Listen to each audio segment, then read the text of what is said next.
We often assume the most powerful person in the room is the one taking up the most space, the loudest, the most visible, the one constantly engaged with the crowd. This creates a trap where we believe success requires being completely available to everyone at all times. But that public identity is often what Carl Jung called the persona.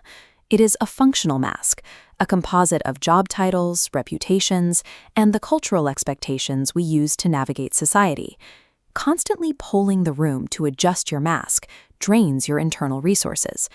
Every time you alter your behavior to secure external validation, you are spending energy that was meant for your own growth. You end the day feeling like a shell, reacting to everyone else's emotions while ignoring your own. This reliance on the crowd's approval eventually starves the authentic self. You become so efficient at playing a role that you lose the ability to act from your own center. This imbalance leads to a specific type of collapse. Even high performers who hit every external milestone, the money, the titles, the prestige, can find themselves feeling entirely numb or inexplicably drained. Carl Jung spent his career analyzing these crises in successful individuals. He realized that many high achievers weren't suffering from simple physical fatigue, but from a deeper psychological misalignment. He defined this state as chronic shadow suppression. To maintain a perfect persona, you have to disown the parts of yourself that don't fit the image. Your raw ambition, your anger, and your vulnerabilities are all suppressed into the dark layer of the psyche called the shadow. What is denied in the self does not disappear. It ruins you from the dark. Suppressed ambition turns into passive resentment, and ignored vulnerability creates emotional numbness. Eventually, the pressure from the shadow becomes too great, and the carefully constructed mask begins to crack. These moments of burnout or identity collapse are the mind's way of forcing a reorientation. They represent a necessary demand from your unconscious to stop living as a role and begin the work of integration. Reclaiming that identity requires stepping away from all external input. You have to sit alone in the kind of silence that feels physically uncomfortable. Friedrich Nietzsche saw this solitude as a form of power. He argued that the only way to drink from your own fountain, to have an original thought, is to flee the noise of the crowd and the stings of social pressure. We avoid this silence because it removes our distractions. Without the noise of others, you are left alone with the internal voices you have been trying to outrun. This is the beginning of shadow work. It is the deliberate act of looking at your repressed anger or your hidden fears. You aren't giving in to these traits, but you are finally acknowledging that they are part of your totality. Until you take ownership of these hidden parts in isolation, they will continue to direct your life from the unconscious. Real power starts with making the unconscious conscious. This psychological independence is what allows for massive real-world execution. Look at how Sarah Blakely built Spanx.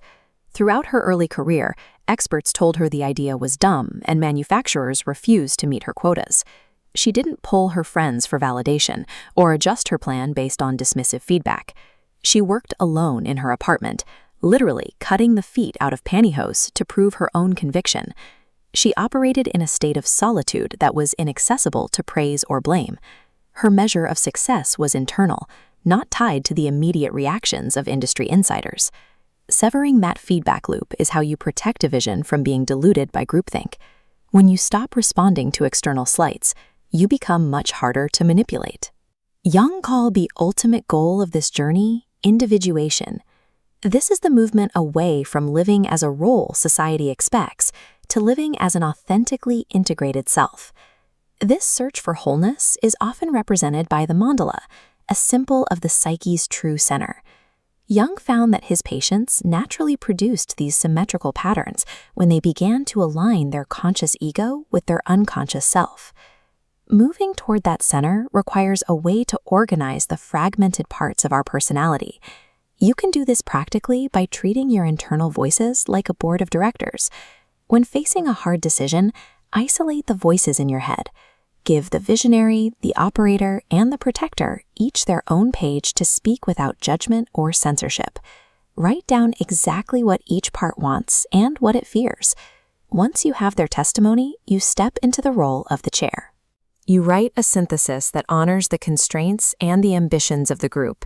shifting your state from being hijacked by a single loud emotion to making a deliberate call as a whole person, but choose to exercise total restraint. This creates a state of strategic non-reaction. You might feel a surge of anger or fear in a crisis, but you remain externally unshakable, consciously deferring your reaction until you can process it in solitude. A person who acts from this inner center becomes a natural point of gravity. By choosing your own silence over the crowd's applause, you find that the world begins to chase after you.